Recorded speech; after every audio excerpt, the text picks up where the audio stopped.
नमस्कार, आप देख रहे हैं न्यूज़ वन इंडिया। मैं हूं आपके साथ ऋतु तिवारी पोखरियाल। बुलेटिन की शुरुआत करेंगे। यूपी में कांग्रेस की भारत जोड़ो यात्रा आज शामली के एलम से शुरू हुई है। एलम से चलकर कांधला कस्बे में बस स्टैंड के पास पहुंचने के बाद भारत जोड़ो यात्रा कैराना की तरफ रवाना हो गई। एलम और कांधला के बीच कई जगह पर यात्रा का स्वागत करने के लिए लोग खड़े रहे, तो कांधला के एलम के बीच में शिवालिक ढाबा पर राष्ट्रीय लोकदल के कार्यकर्ता राष्ट्रीय लोकदल के झंडे और फूल माला से स्वागत किया। कांग्रेस की भारत जोड़ो यात्रा कैराना के लिए रवाना हो गई है। तो शामली के एलम गांव से राहुल गांधी ने यात्रा की शुरुआत की है। भारत जोड़ो यात्रा में कांग्रेस के कई दिग्गज शामिल है, लेकिन खास बात यह भी है कि रालोद के कार्यकर्ता अपने झंडे और फूलों के साथ कांग्रेस के कार्यकर्ताओं का स्वागत करने पहुंचे। इस भारत जोड़ो यात्रा का स्वागत करने पहुंचे, फूलों से स्वागत कर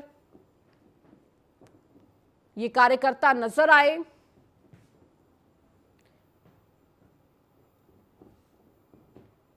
और ज्यादा जानकारी के साथ के शर्मा हमारे संवाददाता हमारे साथ जुड़ चुके हैं। के अभी फिलहाल क्या अपडेट भारत जोड़ो यात्रा को लेकर, कहां तक ये भारत जोड़ो यात्रा पहुंच चुकी है, कौन कौन लोग मौजूद हैं और कार्यकर्ताओं में कितना उत्साह देखने को मिल रहा है?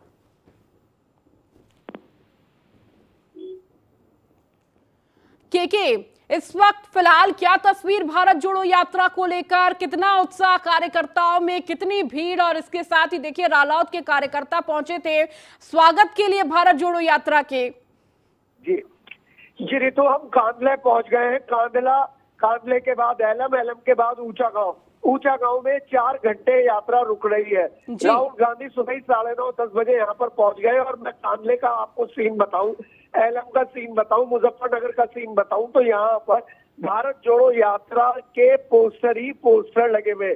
जितने भी स्थानीय नेता हैं, पश्चिमी उत्तर प्रदेश के नेता हैं, किसान नेता हैं, वो सब भारत जोड़ो यात्रा को पोस्टर के जरिए जुड़ने की कोशिश कर रहे हैं, मैसेज देने की कोशिश कर रहे हैं। वहीं पर किसान और रालोद भी इसको अपना समर्थन दे रहे हैं, और जिसकी वजह से यहाँ पर एक ऐसा माहौल बन गया है कि किसानों के बीच में किसान यात्रा थोड़ी सी राहुल भारत जोड़ो यात्रा के रूप में कन्वर्ट हो गई है।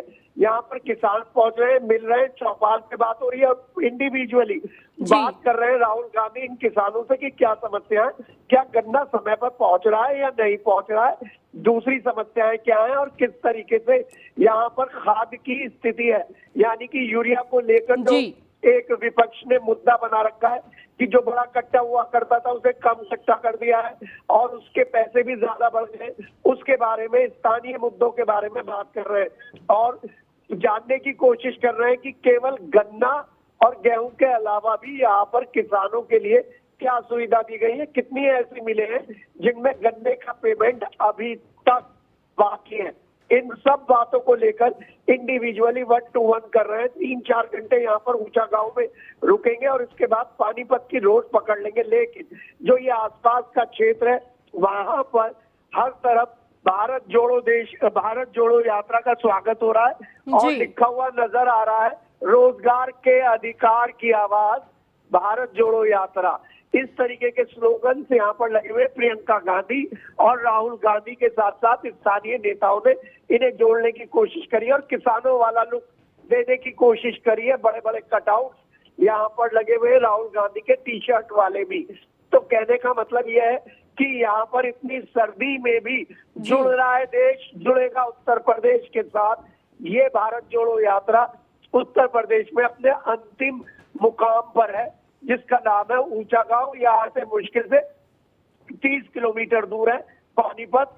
यहीं से हरियाणा की सीमा में प्रवेश कर जाएगी 3-4 घंटे के बाद। लेकिन उससे पहले जितने भी आसपास के पश्चिमी उत्तर प्रदेश के जो किसान नेता हैं, जो कांग्रेस नेता हैं, वो यहाँ पर आकर राहुल गांधी से मिल रहे हैं, कांग्रेस के बड़े पदाधिकारियों से मिल रहे हैं और जानने की कोशिश कर रहे हैं कि किस तरीके से 2024 के चुनाव के लिए तैयारी की जाए और क्या क्या बातें हम अपने मैनिफेस्टो में यहाँ पर करें।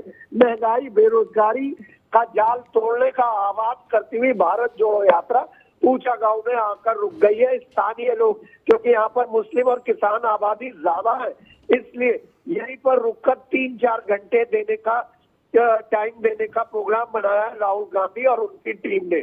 और सबसे बड़ी जो चर्चा ऋतु हो रही है ना, वो चर्चा ये हो रही है कि इतनी भीषण ठंड में जब टेम्परेचर 4 और 5 डिग्री है, तो राहुल गांधी टी शर्ट में क्यों पहने हुए और क्या खाकर पहने हुए, ये चर्चा भारत जोड़ो यात्रा में सबसे ज्यादा है। जी ऋतु, ठीक है, बहुत बहुत शुक्रिया इस जानकारी को देने के लिए। तो कांग्रेस की भारत जोड़ो यात्रा को लेकर नेताओं की क्या कुछ प्रतिक्रिया है, वो आपको सुनाते हैं।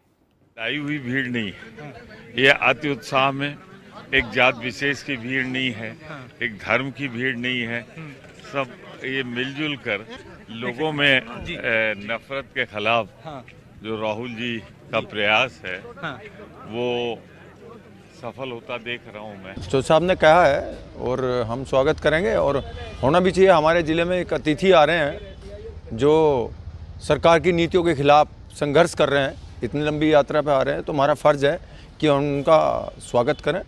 ढोल ढंगाड़े और मालाओं से हम उनका स्वागत करेंगे। ऊपर से चौथ साहब का संदेश हो गया है तो हमारे लिए और खुशी की बात है। आप देखिए, आगे विजुअल आगे दिखाइए तो आपको समझ में आएगा।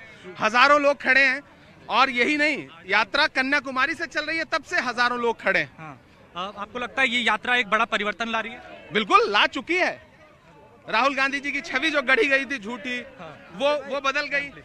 तो यात्रा बहुत शानदार है और इस यात्रा का बहुत व्यापक मैसेज है। हमारे नेता माननीय जयंत चौधरी जी का ये निर्देश हुआ है कि हम पार्टी के सभी पदाधिकारी और विधायक सब लोग मिलकर कल जो है हमारे किसान मसीहा चौधरी चरण सिंह जी की मूर्ति पर हम सब लोग इकट्ठा होंगे और भारत जोड़ो यात्रा में राहुल गांधी जी आएंगे। हम सभी लोग उनका वहाँ पर स्वागत।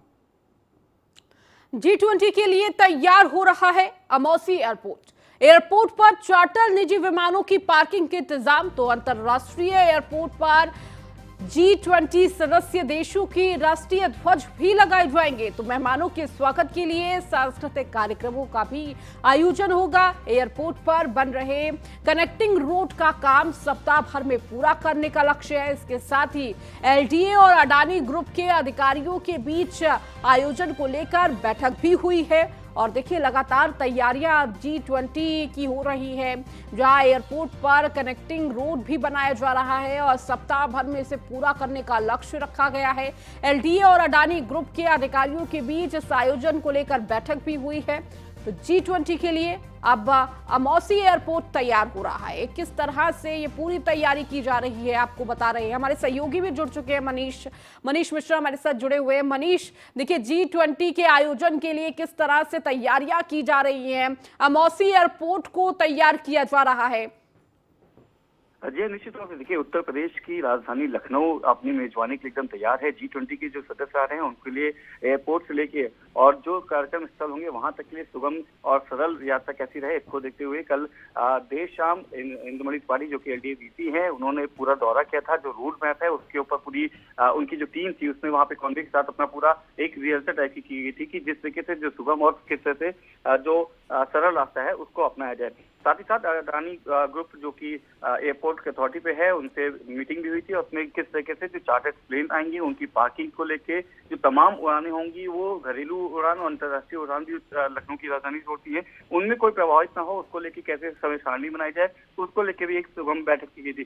साथ ही साथ किस तरीके से उत्तर प्रदेश की राजधानी लखनऊ की जो हेरिटेज है उसको कैसे दिखाया जाए, उसके लिए भी तैयारी की गई है। माना जा रहा है कि जगह जगह होर्डिंग और पोस्टर्स लगेंगे, पर्यटन स्थल को लेके होर्डिंग और यहाँ की संस्कृति को लेके, उत्तर प्रदेश की संस्कृति को लेके होर्डिंग में दर्शाया जाएगा। साथ ही साथ आप एयरपोर्ट पे जब जो G20 के सदस्य आएंगे उनके लिए विंटेज कार और बग्गी जैसे इंतजाम भी कराया जाए। तो माना जाता है जिस तरीके से बड़ी G20 की जो इस बार अध्यक्षता मिली है देश को, उसके लिए उत्तर प्रदेश भी अपने दिल खोल के मेजबानों का स्वागत के लिए, तैयारी के लिए एक कदम आगे बढ़ता हुआ नजर आ रहा है। जी ठीक है मनीष, बहुत शुक्रिया इस जानकारी को देने के लिए।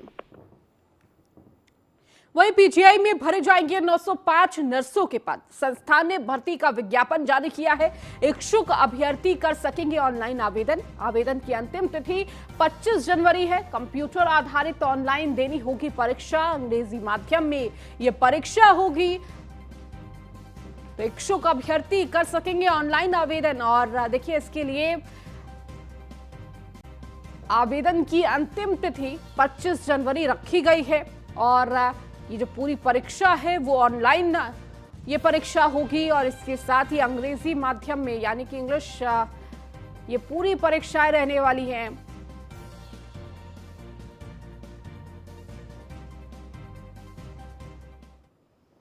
अब खबर बुलंदशहर से, जहां जमीन विवाद को लेकर दो पक्षों में विवाद हो गया। दोनों पक्षों में जमकर लाठी डंडे चले हैं। मारपीट के दोनों पक्ष के कई लोग घायल हुए हैं। दबंगों का धमकाने का वीडियो भी वायरल हुआ है। वीडियो में एक पक्ष को सरेआम धमकाता दिख रहा है दबंग। वायरल वीडियो के आधार पर पुलिस जांच में जुटी हुई है। नरसेना थाना क्षेत्र के किरियावली गांव का ये पूरा मामला है।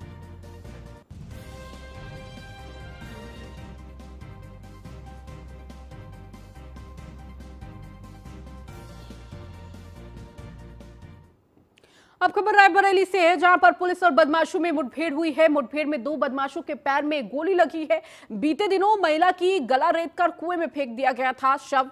बदमाशों को जिला अस्पताल में भर्ती कराया गया। बछरावा थाना के रामपुर मोड़ पर यह मुठभेड़ हुई है। तो पुलिस और बदमाश के बीच ये मुठभेड़ देखने को मिली, जिसमें बदमाशों के पैरों में गोली लगी है, जिन्हें जिला अस्पताल में भर्ती कराया गया है।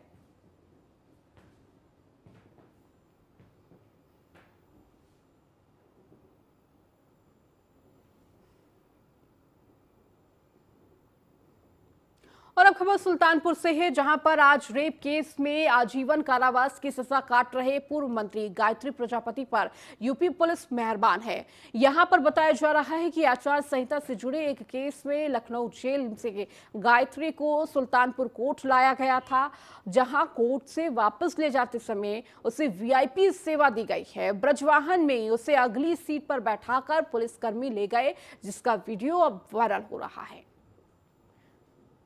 तो गायत्री प्रजापति को वीआईपी ट्रीटमेंट मिला है। तो आचार संहिता केस के मामले में पूर्व मंत्री को ये वीआईपी ट्रीटमेंट, तो देखिए आचार संहिता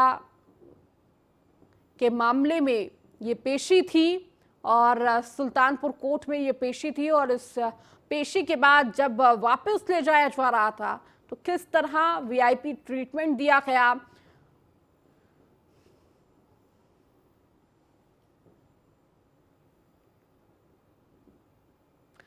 अलीगढ़ मुस्लिम यूनिवर्सिटी के छात्रों की गतिविधियों पर खुफिया एजेंसी अब नजर रखेगी। एसएसपी कलानिधि नैथानी के पत्र के बाद अलीगढ़ मुस्लिम यूनिवर्सिटी के छात्रों में खलबली मच गई है। एसएसपी के पास एएमयू की कश्मीरी छात्रों के मोबाइल नंबर से लेकर घर का पता होगा। एएमयू प्रॉक्टर ने कहा है कि मांगी गई जानकारी को पुलिस को देंगे। वहीं एसएसपी के पत्र के बाद एएमयू छात्रों में भारी नाराजगी बताई जा रही है। छात्रों ने कहा कि मोबाइल नंबर से हमारी गोपनीयता भंग होगी। पहली बात तो ये है कि ये मुझे 10-12 साल यहाँ मुझे भी हो गए हैं। एनरोल तो जैसे इंतजामिया से बात हुई था, उनने ये बोला कि हम पहले भी भरवाते हैं। तो मैं पहली बार ये देख रहा हूँ कि ऐसी इन्फॉर्मेशन ली जा रही है। ठीक है, तो दूसरा, हमें पहले तो इस इन्फॉर्मेशन के बारे में एग्जैक्ट पता नहीं है क्यों ली जा रही है, वाई क्यों ले रही है, क्योंकि इस पे जो मेंशन है कि सुप्रिटेंडेंट ऑफ पुलिस को जानी है। तो हम खुद इस बात से चिंतित हैं कि ये क्यों ली जा रही है इन्फॉर्मेशन। तो क्या आपको लग रहा है कि इससे पहले क्या इस तरह की इन्फॉर्मेशन नहीं दी, इसके पीछे क्या मंशा है? मंशा तो हम नहीं बता सकते। मंशा तो हमें या एडमिनिस्ट्रेशन वाले ही वो बताएंगे, क्योंकि हमें खुद इस बात का नहीं बताया गया है कि ये इन्फॉर्मेशन क्यों ली जा रही है। अगर हमें डिटेल में इसके बारे में बताते तो एटलीस्ट हम कुछ बोल पाते इसके बारे में कि क्यों ली जा रही है। ये फॉर्म 31 को रिलीज़ हुई है और हमारे पास कल ही या परसों आ गए हैं। तो इसमें इन्होंने डिटेल्ड इन्फॉर्मेशन मांगी है JNK स्टूडेंट्स की। उसमें हमारे नाम, हमारे पेरेंट्स के नाम, कॉरेस्पॉन्डेंस एड्रेस और परमानेंट एड्रेस के साथ साथ फ़ोन नंबर भी मंगवाए हैं इन्होंने। तो ये नोटिफिकेशन पे ये लिखा गया है कि ये जो इन्फॉर्मेशन जाएगी ये SP अलीगढ़ को जाएगी। तो ये इस तरह की कोई एक नोटिफिकेशन 31 को आई है। क्या लगता है आपको इसके पीछे क्या मंशा हो सकती है? उनका कहना ये है कि हम सभी स्टूडेंट से भरवा रहे हैं। देखिए, हमें सभी स्टूडेंट्स का तो पता नहीं। खैर, हम ये कहेंगे कि हम JNK स्टूडेंट्स की मैं बात करूं, इससे पहले हमारे ऐसे कोई इन्फॉर्मेशन नहीं ली गई है। ये आज पहली बार हो रहा है। और इसके साथ साथ मैं ये भी बताता चलूँ कि हाल ही में जो जम्मू कश्मीर के लड़कों के साथ एक इशू रेज़ हुआ था, उसको लेके ऑलरेडी जम्मू कश्मीर के स्टूडेंट जो थे वो परेशान हैं, जहनी दबाव में चल रहे थे। एक लेटर आया था हमारे पास और वो एक रूटीन लेटर होता है, हमेशा आया है कि यूनिवर्सिटी के अंदर total number of the students इसमें मेल और फीमेल उसका बाइफर्केशन मांगते हैं। इसी तरीके से जो हमारे कुछ नॉर्थ ईस्ट के स्टेट्स हैं, आसाम है, मेघालय, अरुणाचल प्रदेश है, और साथ साथ में कश्मीर के जो स्टूडेंट्स हमारे यहाँ पर एनरोल होते हैं उनके बारे में वो मांगते थे कि ताकि वो अपने यहाँ एक डॉक्यूमेंटेशन कर सकें कि हमारे यहाँ इन स्टेट्स के कितने बच्चे पढ़ रहे हैं। ये आता था, वही एक लेटर आया था और उसी लेटर के परसुएंस में हमारे यहाँ के असिस्टेंट कंट्रोलर साहब ने एक लेटर इशू कर दिया था जिसकी कोई ज़रूरत नहीं थी। उस लेटर की कोई ज़रूरत नहीं थी जो उन्होंने तमाम और जगह पर सर्कुलेट कर दिया था। लिहाजा हमारी बात हो गई है और उस लेटर को वापस ले लिया है, विड्रा कर लिया है, जो फैसल वारिस साहब के सिग्नेचर से गया था। किसने मांगा है सर, पुलिस ने किसने सूचना मांगी है? देखिए, वो तो हमारे पास डिस्ट्रिक्ट एडमिनिस्ट्रेशन में पुलिस से आया था, जो लेटर आया था ओरिजिनल पुलिस की तरफ से। हाँ, पुलिस डिपार्टमेंट की तरफ से आया था। लेकिन यहाँ पर जो हमारे यहाँ जो एक एक्स्ट्रा एक्सरसाइज हो गई थी जिसकी ज़रूरत नहीं थी, जिस लेटर की ज़रूरत नहीं थी, वो फैसल वारिस साहब के सिग्नेचर से चला गया था। और अब खबर सुल्तानपुर से है, जहां पर एक सरकारी रैन बसेरे में देर शाम एक वृद्ध ने दम तोड़ दिया है। संदिग्ध अवस्था में वृद्ध का रैन बसेरे में शव मिलने की सूचना से हड़कंप मच गया, जिसकी सूचना होते ही एसडीएम सदर और कोतवाली नगर पुलिस आनन फानन में रैन बसेरे पर पहुंची। फिलहाल शव का शिनाख्त नहीं हो सका है। सूचना पर पहुंची पुलिस ने शव को कब्जे में लेकर पूरे मामले की जाँच में जुट गई है।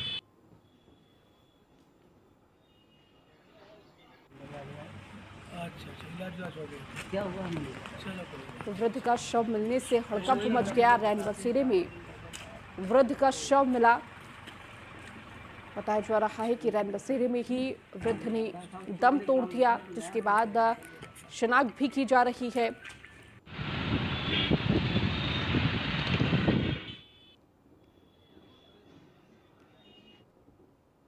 अब खबर चंदौली से है, जहां नाबालिग का अपहरण कर दुष्कर्म करने का मामला सामने आया। 2 जनवरी की शाम घर से सामान खरीदने निकली थी किशोरी। मोहल्ले के ही लोगों ने किया था 15 वर्षीय नाबालिग का अपहरण। परिजनों ने आरोपी के घर से 3 जनवरी को नाबालिग को किया था बरामद।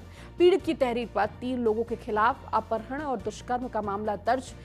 मुगलसराय कोतवाली क्षेत्र के चंदहासी गाँव का ये पूरा मामला है।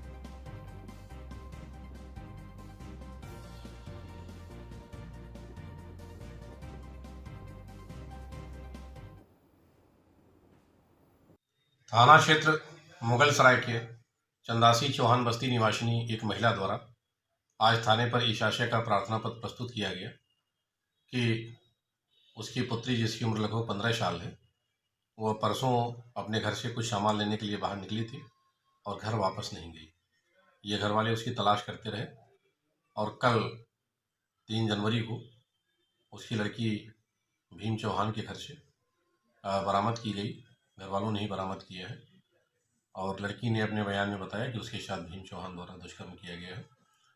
तो प्रार्थना पत्र के आधार पर थाना पर सुसंगत धाराओं में अभियोग पंजीकृत किया गया है। विवेचनात्मक कार्रवाई की जा रही है और शीघ्र ही साक्ष्य के आधार पर अभियुक्त की गिरफ्तारी की जाएगी। और अब बात बलिया की करेंगे, जहां पुलिस के हत्थे चढ़े 25,000 का इनामी बदमाश। गोकशी मुकदमों में वांछित चल रहा था ये बदमाश। भोजीपुरा थाना क्षेत्र के भूड़ा गांव का रहने वाला है बदमाश। भोजीपुरा थाना क्षेत्र का ये पूरा मामला है, जहां पर पुलिस के हत्थे ये 25,000 का इनामी बदमाश जो लंबे वक्त से वांछित चल रहा था। गोकशी मुकदमों में वांछित था ये बदमाश, जिसकी गिरफ्तारी हुई है। भोजीपुरा थाना क्षेत्र के भूड़ा गांव का रहने वाला है बदमाश और भोजीपुरा थाना क्षेत्र का ये पूरा मामला।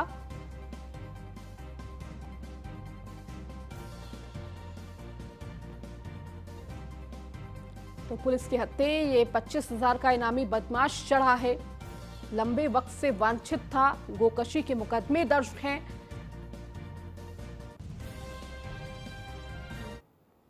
सीएम योगी आदित्यनाथ का मिशन निवेश। तो ताज होटल में मुख्यमंत्री योगी आदित्यनाथ की ये बैठक, बैंक अधिकारियों के साथ सीएम की बैठक। विभिन्न बैंकों के अधिकारियों से मिले हैं सीएम। तो बैंक अधिकारियों से सीएम ने की है मुलाकात। 12 बजे जीआईएस रोड शो में शामिल होंगे सीएम योगी। 6 बजे फिल्म निर्माता, निदेशकों और कलाकारों से भी मिलेंगे। तो आज दूसरा दिन है मुंबई दौरे का और इस दौरान कई सारे इन्वेस्टर्स से आज मुलाकात करेंगे। और अभी जिस तरह से ये पूरा कार्यक्रम रहने वाला है, ताज होटल में मुख्यमंत्री की बैठक, बैंक अधिकारियों के साथ सीएम की ये बैठक है।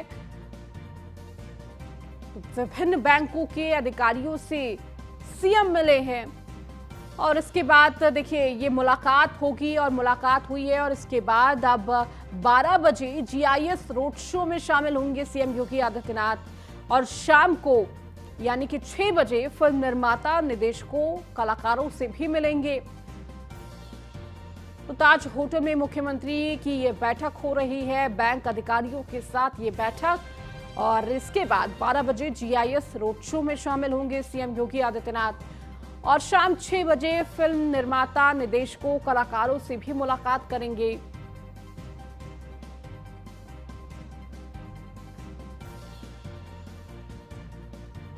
देखिए, ग्लोबल इन्वेस्टर समिट फरवरी में इसका आयोजन है और इस मौके पर लगातार जहां पर विदेशों में मंत्री जाकर निवेशकों को लुभाने की कोशिश कर रहे थे, उन्हें उत्तर प्रदेश में किस तरह इन्वेस्ट करें, क्या माहौल है, इसके बारे में जानकारी दी। तो अब देखिए, अब देश की बारी है। देश के अंदर अलग अलग प्रदेशों में तमाम मंत्री पहुंचेंगे, रोड शो करेंगे और इस वक्त मुंबई में सीएम योगी आदित्यनाथ और तमाम मंत्री मौजूद हैं जो रोड शो करते हुए उसमें शामिल सीएम योगी आदित्यनाथ नजर आएंगे। तो ये घरेलू पहला रोड शो होने जा रहा है, जिसके बाद अलग अलग प्रदेशों में इसका आयोजन होगा। चाहे विदेश हो या फिर देश हो, तमाम इन्वेस्टर्स से मुलाकात हो रही है ताकि उत्तर प्रदेश में वो इन्वेस्ट करें। और इसकी जानकारी भी दी जा रही है कि किस तरह से उत्तर प्रदेश में क्या माहौल है निवेशकों के लिए।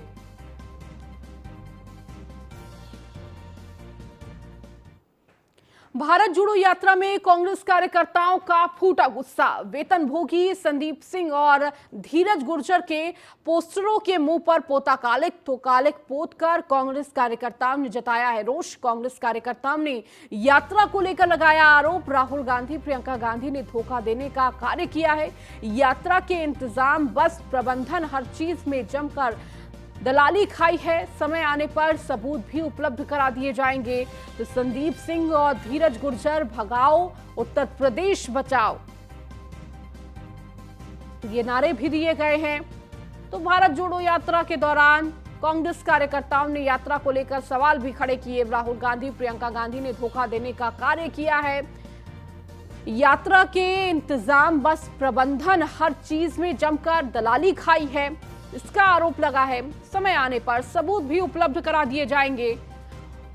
और किस तरह से पोस्टर पर कालिक भी पोते गए हैं। संदीप सिंह और धीरज गुर्जर, भगाओ उत्तर प्रदेश बचाओ, इस तरह का नारा भी दिया गया।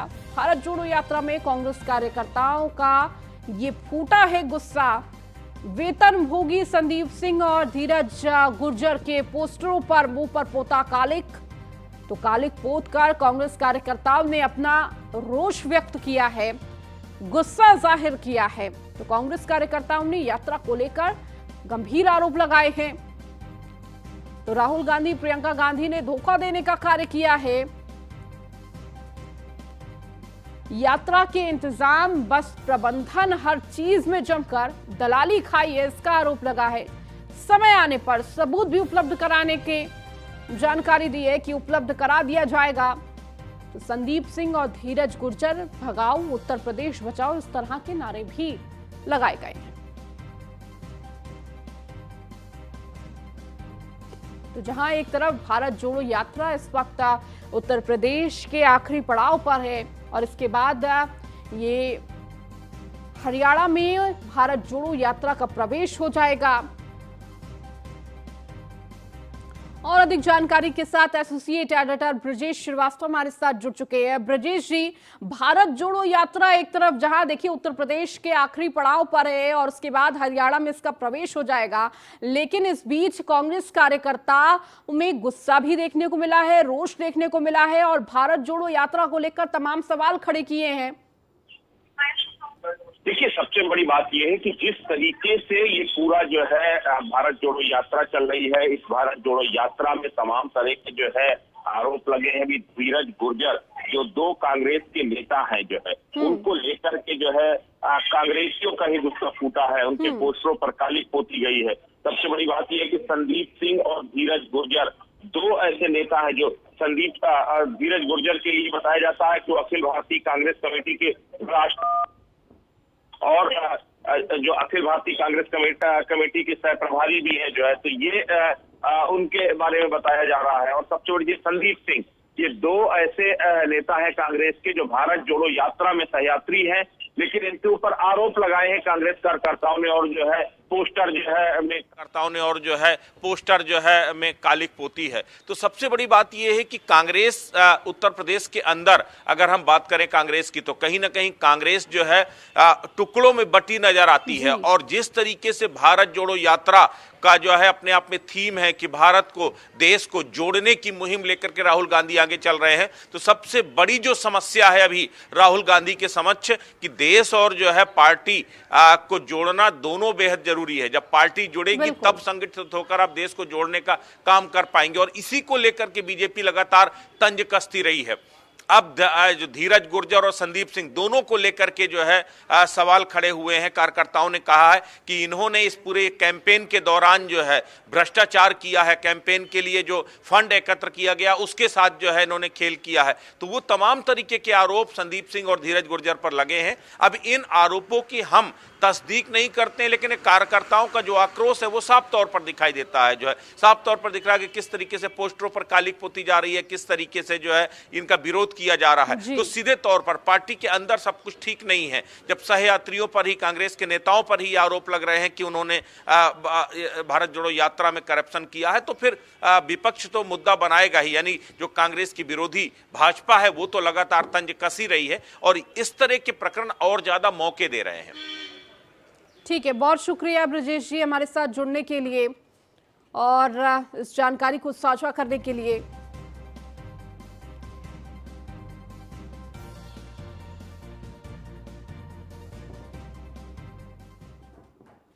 चलिए, इस बुलेटिन में फिलहाल इतना ही। बने रहिए न्यूज़ 1 इंडिया के साथ।